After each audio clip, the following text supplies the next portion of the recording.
स्वभाव बनाइए। किसका स्वभाव बनाए? भगवान का नाम लेने का। बाद में लेंगे महाराज। कब कब लेंगे? एक ने कहा 60 साल के बाद। हमने कहा कि यमराज से एग्रीमेंट हुआ है, कहा कि 60 साल तक रहेंगे यहां पर। क्षणभंगुर जीवन की कलिका।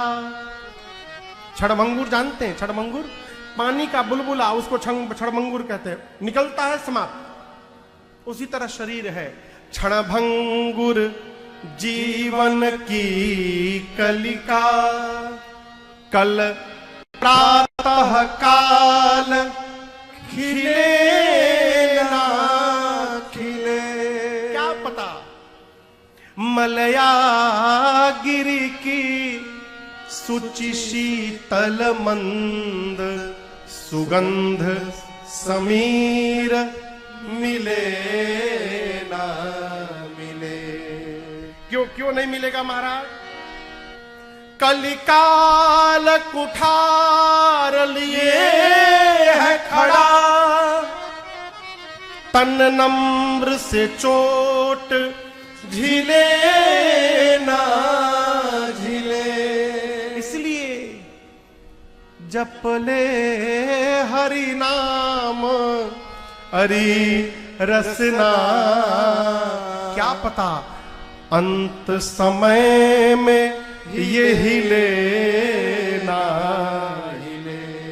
क्या पता अंतिम समय में राम कहने की भी शक्ति हो कि ना हो, क्या पता।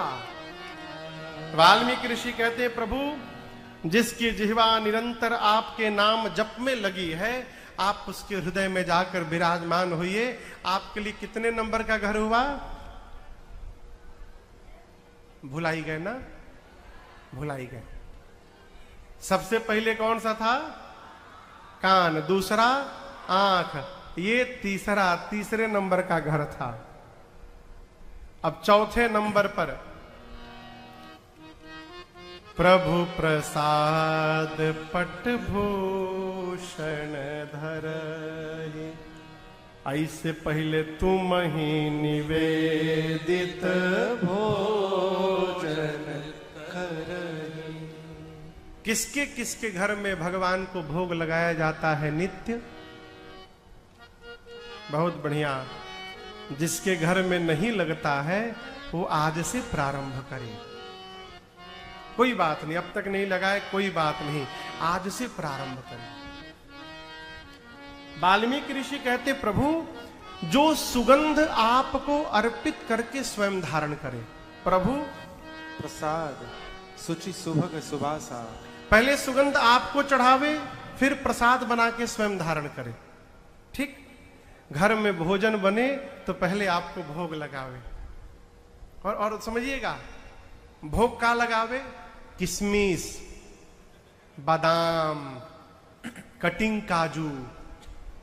मार्केट में कटिंग काजू मिलता है। जितना काजू सड़ी जाए सबको काट दो, क्या होगा? ये भगवान खाएंगे। बताशा, चींटी वाला है। फिर से वो क्या कहते हो? मिश्री, वो सफेद होता है, लाची दाना। ये सब भगवान का भोजन है। ऐसा ना करिए। क्या भोग लगाए महाराज? घर में जो आप बनाते हैं रोटी चावल दाल सब्जी, उसका भोग लगाइए। कैसे लगाए महाराज? कितना लगाएं? जितना आप खाते हैं। बढ़िया थाल में कम से कम 4-5 रोटी, और बहुत भाव है तो पहले 2 रोटी लगाइए, उसमें घी स्पर्श करके और उसको 2 बार मोड़ दीजिए। 2 बार रोटी को एक के ऊपर सजा के रखिए। कटोरी में थोड़ा दाल, एक कटोरी में एक गीली सब्जी, और एक कटोरी में एक सूखी सब्जी, एक कटोरी में थोड़ा सलाद सुधार दीजिए। बगल में थाली में थोड़ा राम रस समझते हैं? नमक राम रस रख दीजिए, और एक मिर्चा को भी तवा पर थोड़ा सेक करके उसको भी बगल में रख दीजिए। क्या बात है? अचार भी रख दीजिए। भगवान का मन होगा बीच में अचार चाटने का, तो थोड़ा अचार रख दीजिए। दाल के ऊपर ना वो धनिया पत्ता का थोड़ा वो कहा बोला था अंग्रेजी में हो, गार्निशिंग ना, हाँ, उसको थोड़ा छोड़ दीजिए सब्जी के ऊपर और उसके ऊपर मिठाई हो तो मिठाई भी एक रख दीजिए, खूब बढ़िया सजा के लगाइए और प्रभु से कहिए प्रभु ये घर में भोजन बना है, हमने तो भोजन बनाया है नाथ, आप भोग लगाकर इसको पहले प्रसाद बना दीजिए, फिर हमारा पूरा परिवार आपका प्रसाद ग्रहण करेगा। आप करके देखिए, मैं दावे के साथ कहता हूं इसका क्या परिणाम होगा 1 साल के भीतर आपको दिखाई पड़ेगा। आज से प्रारंभ करके देखिए। तुम ही निवेदित भोजन करही। घर में कोई नया कपड़ा आभूषण आवे ना, नया वस्त्र आभूषण, तो सबसे पहले ले जाके भगवान को पहनावे। प्रभु प्रसाद पटभूषण धरही। कोई श्रेष्ठ आवे तो प्रभु विनम्रता पूर्वक शीलता के साथ उनका अभिवादन करे। श्रेष्ठ को देखकर सिर झुकाए, गुरु को देखकर, संत को देखकर सिर झुका के प्रणाम करे। हाथ से आपकी सेवा करे राम जी, आप पर भरोसा करे, चरण से आपकी तीर्थों की यात्रा करे। राम जी जो ये सब कर रहा है ना, आप उसके हृदय में जाके रहिए, आपके लिए उसका हृदय चौथा स्थान है, चौथा घर है राम जी। अब 5वां घर, मंत्र राज नित जपहि तुम्हारा, पूजहि तुम ही सहित कहते प्रभु जो मनुष्य आपके मंत्र का श्रद्धा पूर्वक नित्य जाप करे, मंत्र राज नित जप ही तुम्हारा। कौन सा मंत्र जपे? तो सद्गुरुदेव भगवान के मुख से कान में जो मंत्र प्राप्त हुआ है उसको जपे। यदि दीक्षा नहीं हुई है तो महामंत्र जपे, हरे राम राम राम हरे हरे, हरे कृष्ण कृष्ण कृष्ण हरे हरे। अगर ये भी नहीं जप सकते तो केवल राम राम जपे। कन्हैया वाले कृष्ण कृष्ण जपे, राधे राधे जपे। राम जी वाले सीताराम जपे। शंकर भगवान वाले हर हर महादेव, ओम नमः शिवाय का जप करे। अपने इष्ट के नाम का जप करे। कब कब करे? नित्य करे। इसके बाद राम जी अकेले आपकी पूजा न करे, पूरे परिवार के साथ आपकी पूजा करे। देखिए बड़ी विनम्रता के साथ आपसे निवेदन करूं। हमारे कथा के प्रेमी हैं सीधी में, बहरी में, एमपी बहरी डिस्ट्रिक्ट वही है, डिस्ट्रिक्ट सीधी पड़ता है ना, सीधी डिस्ट्रिक्ट पड़ता है, सीधी जिला पड़ता है। जगह का नाम है बहरी। भैया का नाम क्या हो? संत बहादुर सिंह। वो संत स्वरूप है भी, उनका नाम है संत बहादुर सिंह। राम कथा एक बार आयोजन कराए तो भैया के घर में मैं रुका था।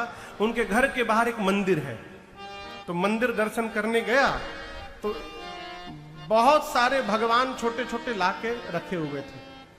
हमने कहा भैया ये तो श्री विग्रह है, यहाँ पर ये छोटे छोटे स्वरूप।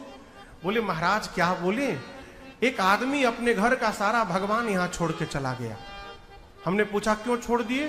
तो बोला कि पिताजी भगवान की पूजा करते थे, पिताजी मर गए तो पूजा कौन करेगा, इसलिए मंदिर में छोड़ दिया हूं। ये प्रसंग मुझे भूलता नहीं है। यदि अकेले पूजा करिएगा ना तो आपके बाद भी आपके घर के भगवान कोनो मंदिर पहुंच जाएंगे। यदि आप चाहते हैं कि आपके बाद भी आपके घर में भगवान की पूजा होती रहे तो अकेले पूजा ना करिए, पूरे परिवार के साथ मिलकर नित्य भगवान का पूजन वंदन करिए। पूजा ही तुम ही सहित परिवार। महाराज हम तो 5 बजे भोर में पूजा कर देते हैं, घर वाले 8 बजे जगते हैं। किसने कहा 5 बजे पूजा कर दो? कहीं लिखा है कि 5 बजे के बाद 7 बजे की पूजा भगवान स्वीकार नहीं करेंगे? कहीं लिखा है का? बच्चे 8 बजे जगते हैं तो 9 बजे पूजा करो। पिछले साल हम लोग श्री जगन्नाथ भगवान के यहां जगन्नाथपुरी में राम कथा गाने गए। क्या बात है, अद्भुत। तो पहला मुझे मंदिर मिला अब तक के जीवन यात्रा में, जहां प्रातः काल भगवान के जगने का समय तो फिक्स है,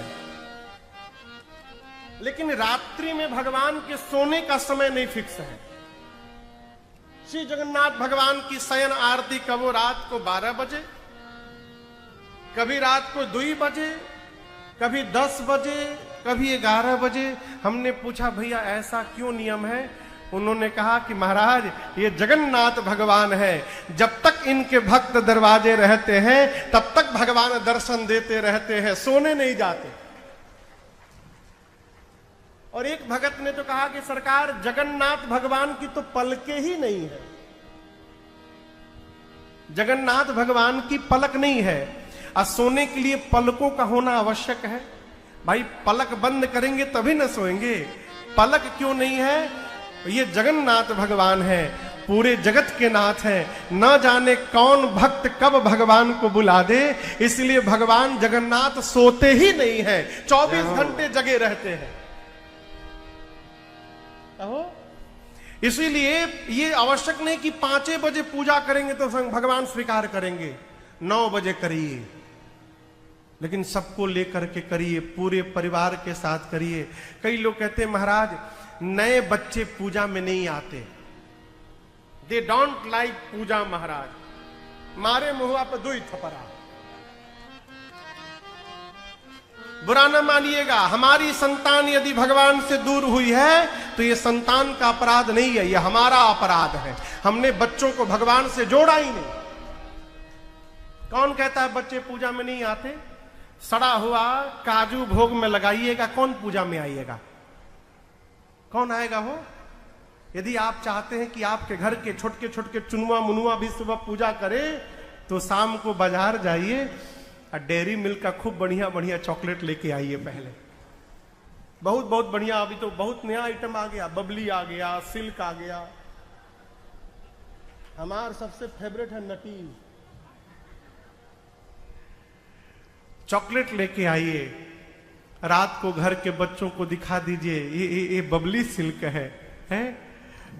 सुबह घंटी के बाद, बजने के बाद यही प्रसाद के रूप में मिलेगा।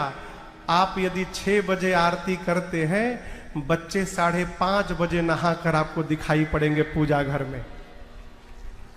पूजा के लिए नहीं, वो जानते घंटी बजने के बाद वो चॉकलेट मिलेगा प्रसाद। लालच देके लगाइए, लालच देके बच्चों को लगे लगे घंटी बजाते बजाते ऐसी लौ जगेगी माई बाप, ये चॉकलेट बीच में से निकल के जाएगा और आपके बच्चों का मन आपके भगवान में रम जाएगा।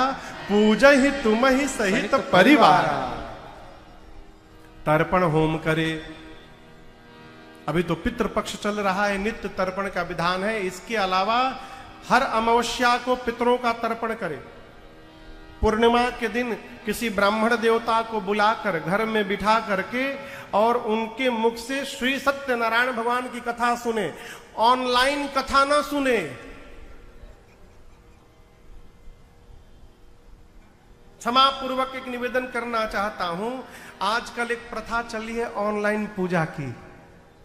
आई एम सॉरी, ठीक है, आप ऑनलाइन पूजा 1 लाख लोगों को करवा दिए, कोई बात नहीं, लेकिन सोचिए आप ये कहते उन 1 लाख लोगों से कि आप अपने अपने घर में ये पूजा करो, और वो अपने घर में पूजा कराते तो 1 लाख ब्राह्मण देवताओं के घर में एक समय का रोटी पहुंच जाता। यदि सारे लोग अपने घर में अपने पुरोहित को बुला के पूजा कराते तो उतने ब्राह्मण देवताओं के घर में अन्न तो जाता। यहां राम जी कहते हैं तर्पण होम करहि विधि नाना।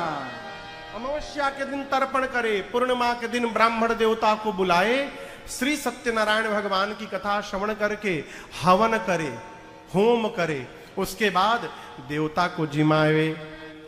क्या जिमावे? भोजन। विप्र जिमाय देहि बहुदाना, अनेक प्रकार से दान देकर संतुष्ट करे। अब यहां देवता से एक निवेदन है, देखिए हर मनुष्य को अपनी सीमा बनानी चाहिए। ब्राह्मण देवता को भी ये सीमा बनानी चाहिए कि कितना मिल जाए तो हमको संतुष्ट हो जाना है। अब यजमान संतुष्ट करने के लिए देता जाए, हम संतुष्ट न हो पाए तो देना व्यर्थ है? देने लेने का आनंद जानते कब है?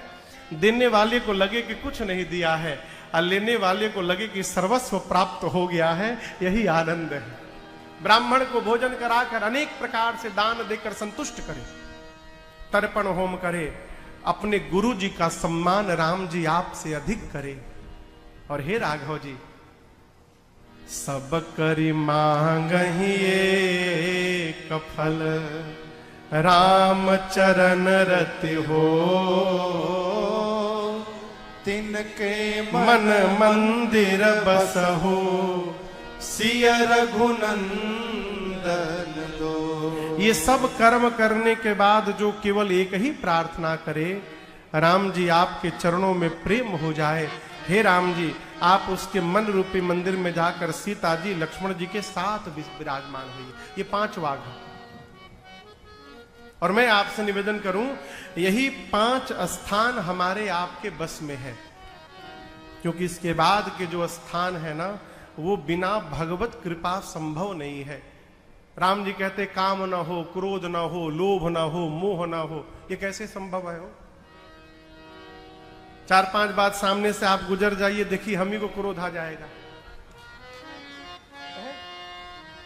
हम कह रहे माया छोड़ो, माया छोड़ो, बिना दक्षिणा लिए खुदे कथा नहीं बांच रहे हैं, आप प्रवचन दे रहे हैं माया छोड़ो, माया छोड़ो। कैसे छूटेगा? जब हमारे नहीं छूट रहा है सरकार, कैसे छूटेगा? अपने प्रयास से न काम छूटेगा, न क्रोध जाएगा, न लोभ हो जाएगा, न माया छूटेगी। ये कैसे छूटेगा? जब रघुनाथ जी की कृपा हो जाएगी तो अपने आप छूट जाएगा। इसलिए इन 5 में से किसी एक स्थान को सुदृढ़ किया जाए। 14 स्थान बताने के बाद वाल्मीकि ऋषि ने राम जी से कहा, राम जी आप चित्रकूट में जाकर वास करिए। देवता पहले से कुटिया बनाकर गए हैं। राम जी लक्ष्मण भैया और सीता मैया के साथ आकर चित्रकूट में वास किए। इधर सुमंत जी रथ लेकर पहुंचे श्रीधाम अयोध्या। महाराज दशरथ सुने कि राम जी नहीं आए,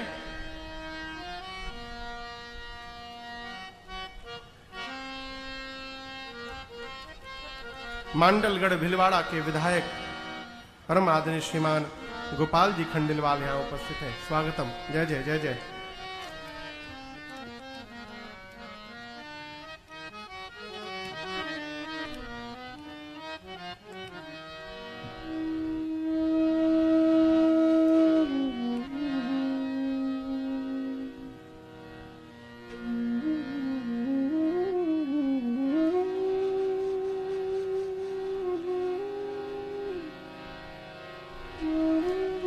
राम जी को बन गए, वो 6वीं रात्रि थी।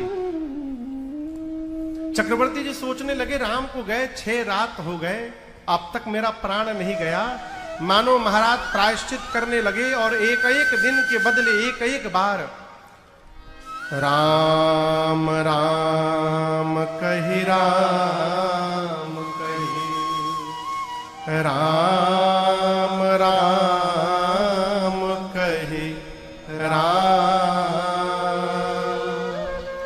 तन परिहरि रघुबर बिरह, राम गयो सुरधाम। 6 बार महाराज राम राम राम राम राम राम का उच्चारण करके उसी क्षण जैसे कोई तिनके का त्याग कर दे, श्री चक्रवर्ती जी ने अपने प्राण का त्याग कर दिया। माताएं विलाप करने लगी। गुरुदेव भगवान आए, ज्ञान उपदेश करके पार्थिव शरीर को नाव में तेल भरकर सुरक्षित कराया और सेवकों को बोल करके भरत भैया को बुलवाया। भरत जी जब अयोध्या आए ना, तो मां कैकेयी ने द्वार पर उनका स्वागत किया। मेन गेट पर भरत जी का स्वागत किया, भीतर ले जाकर बिठाई बिस्तर पर। अब पूछा कैकेयी मैया ने, भरत आपके मामा के घर में सब कुशल है ना? भरत जी बोले माँ वहां तो सब कुशल है, आप कहिए क्या मेरे घर में सब कुशल है माँ?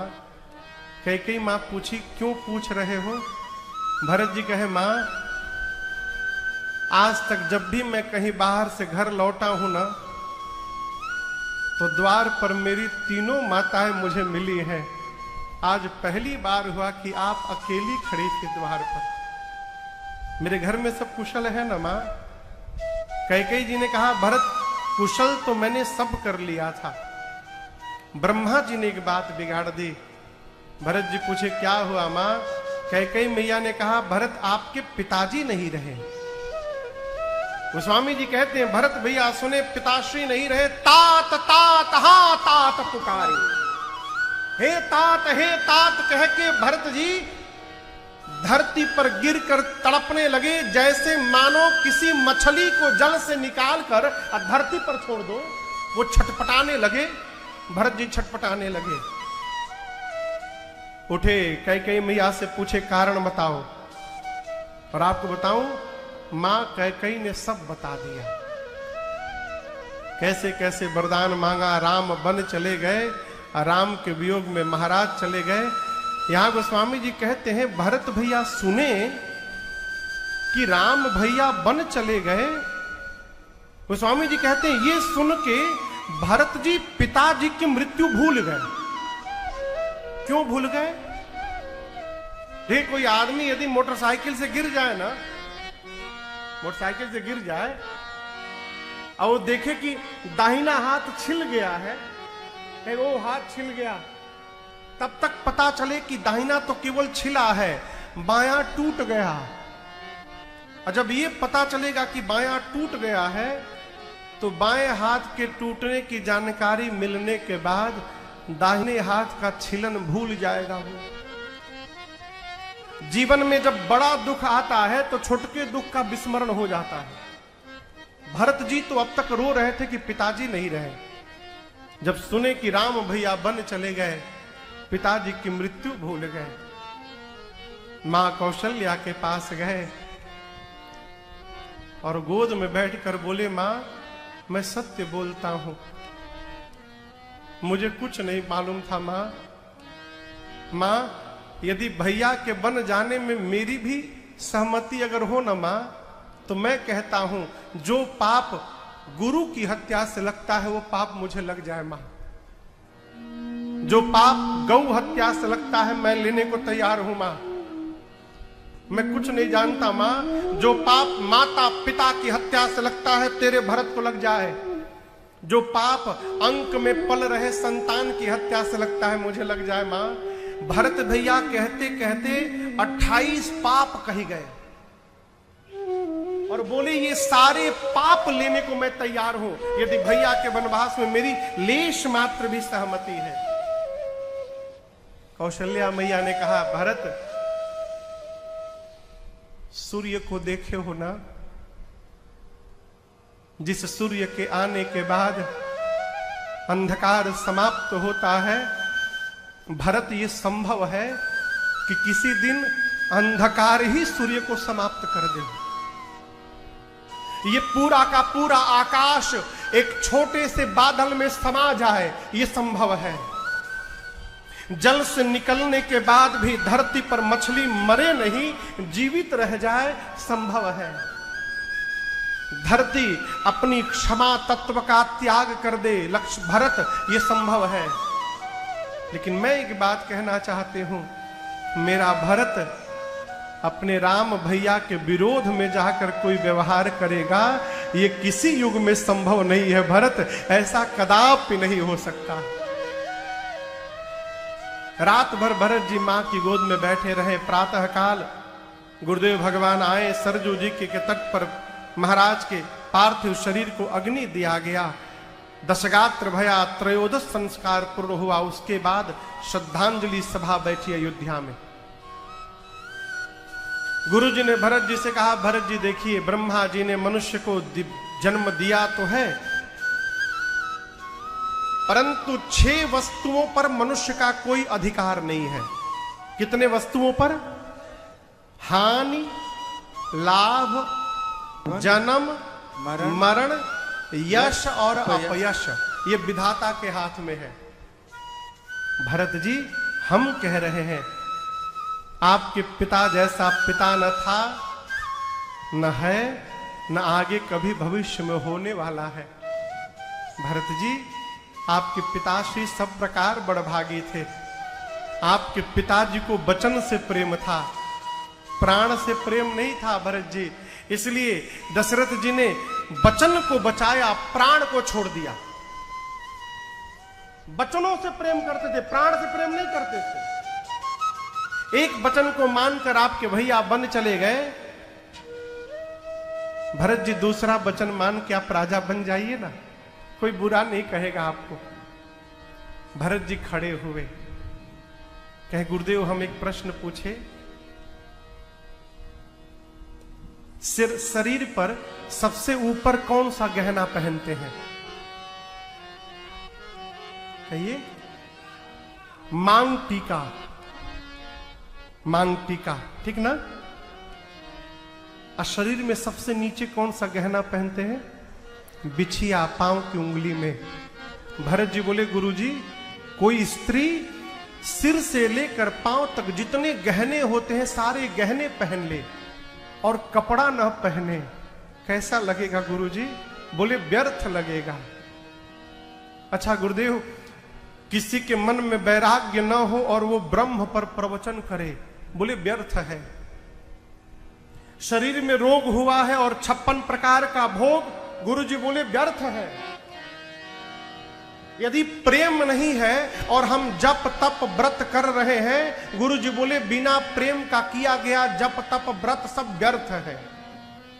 और गुरुजी यदि सुंदर शरीर है उसमें प्राण नहीं है तो बोले व्यर्थ है बेटा। लेकिन भरत तुम पूछ क्यों रहे हो?